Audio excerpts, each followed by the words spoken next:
Elle est très utile pour contrôler des choses à distance, alors voyons tout de suite comment se servir d'une télécommande avec Arduino.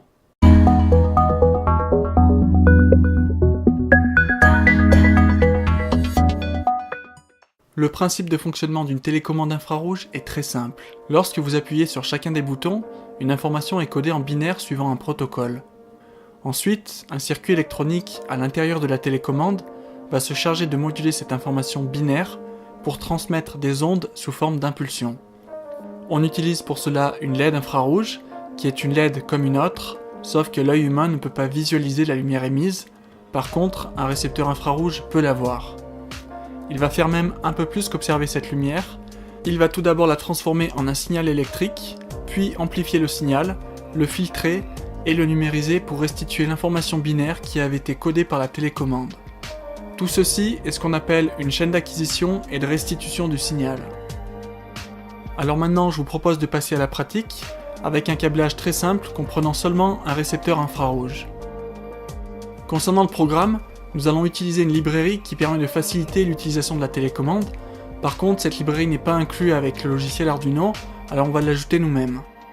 La librairie est dans la description de la vidéo, et pour l'ajouter, il suffit d'aller dans Sketch, Import Library et Add Library. On sélectionne le dossier correspondant à notre librairie et on clique sur Open.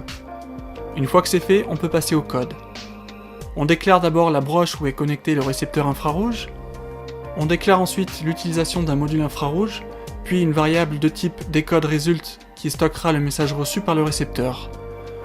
Pour l'initialisation, nous allons utiliser deux commandes. La première consiste à activer le module infrarouge, et la deuxième, qui n'est pas obligatoire, consiste à activer le clignotement d'une LED lors de la réception des données. Ensuite, on passe à la boucle infinie et on commence par détecter la présence d'un message sur la transmission. Si c'est le cas, alors on affiche la valeur du message reçu en hexadécimal parce que c'est le format habituel.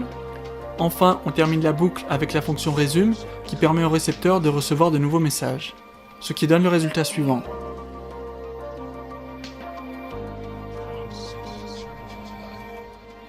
Si vous le souhaitez, vous pouvez maintenant établir la correspondance entre un bouton et le message reçu grâce à des fonctions if comme ceci.